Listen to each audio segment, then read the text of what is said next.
Hello guys, आप सबका फिर से स्वागत है हमारे थ्री डेयर यूट्यूब चैनल पे, जहाँ पे हमने एक नई सीरीज ऑलरेडी आपको बता चुका हुआ। हमारी एक नई सीरीज चालू हो चुकी है जिसमें हम डेली एक 30 डेज डर्टी पेनी स्टॉक्स को हम डिटेल में एनालिस करने वाले, जिसमें आपको फंडामेंटल, टेक्निकल, उसका टारगेट किस हिसाब से हमें उस चीज़ को देखना है, क्या रेशियो हमें देखना है, वो सारी चीज़ें हम इन्हें यहाँ पे इन डिटेल में डिस्कस कर चुके हैं। सॉरी, कर रहे हैं।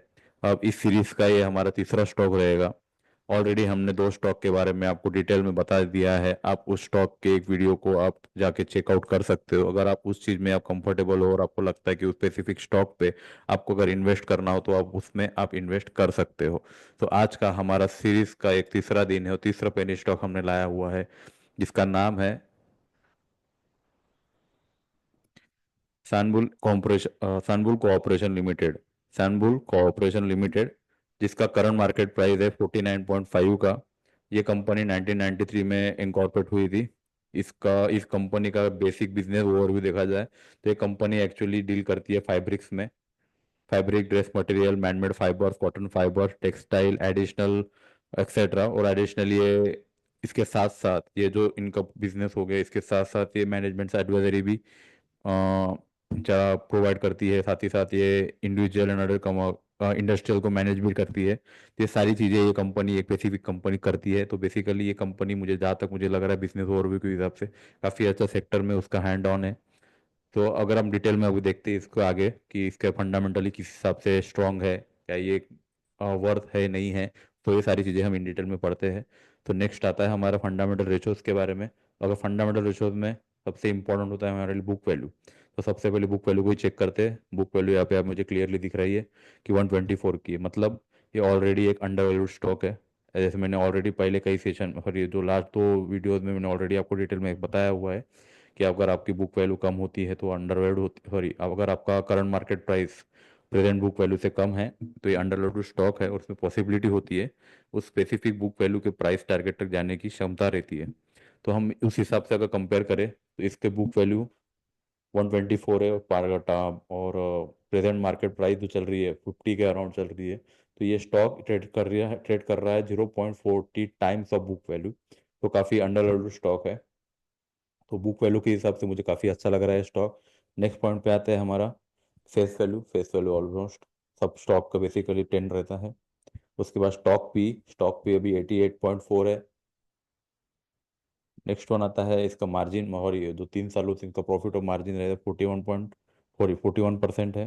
Promoter holding 66.8%। पब्लिक होल्डिंग 33.2% का है। एफ आई होल्डिंग यहाँ पे कुछ भी नहीं है। साथ ही साथ डी आई होल्डिंग भी यहाँ पे कुछ नहीं है। तो आप थोड़ा सा इसको कंसर्न करके फिर उसको एक ये आप देख सकते हो कि ये स्टॉक में फिलहाल के लिए एफ आई तो डी आई की होल्डिंग नहीं है। लेकिन अगर प्रमोटर होल्डिंग और पब्लिक होल्डिंग की बात करें, प्रमोटर ने अपनी कोई भी स्टेक बेचा नहीं है, कंटिन्यूअसली उन्होंने अपना मेंटेन रखा हुआ है। तो इस उस हिसाब से हमें यह लगता है कि प्रमोटर इस कंपनी को अच्छा खासा रन करने की क्षमता रखते हैं।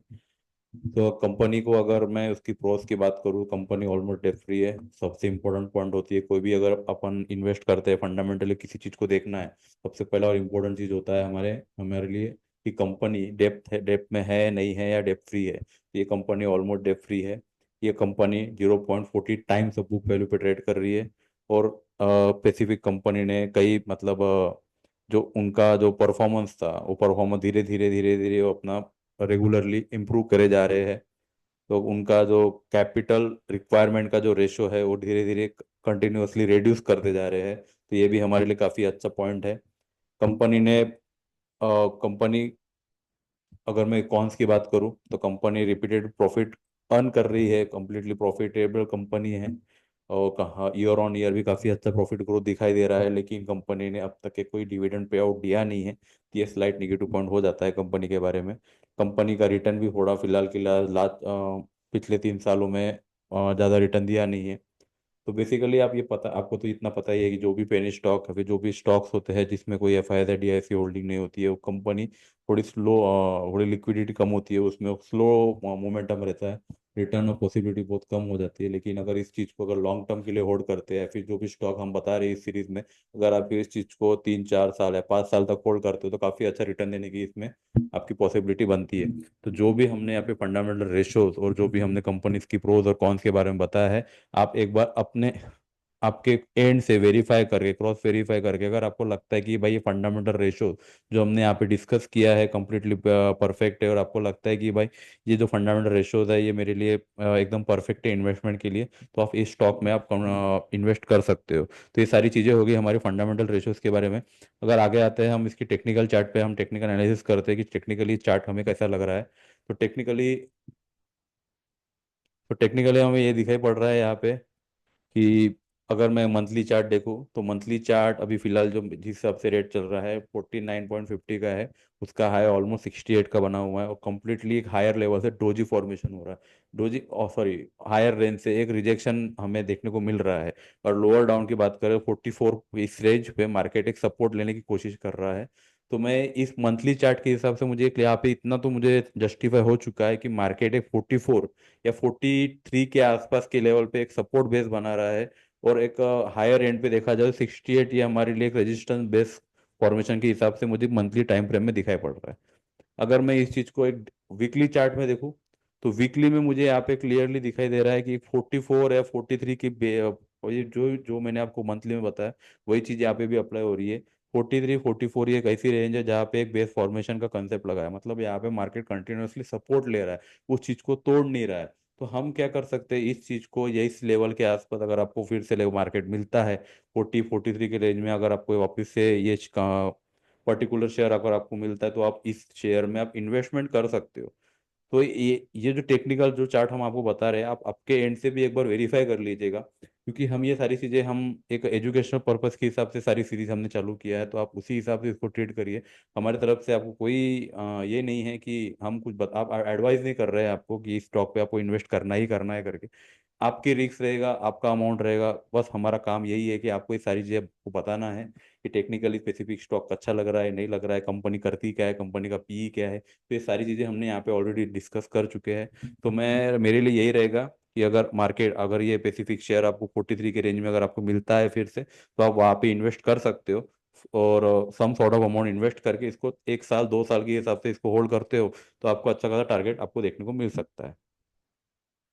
तो टारगेट मेरे लिए सबसे रहेगा 53.22 का फर्स्ट टारगेट रहेगा, 60 का सेकंड टारगेट, एंड 68 जो इसका ऑल टाइम हाई है उसके आसपास का हमारा थर्ड टारगेट रहेगा।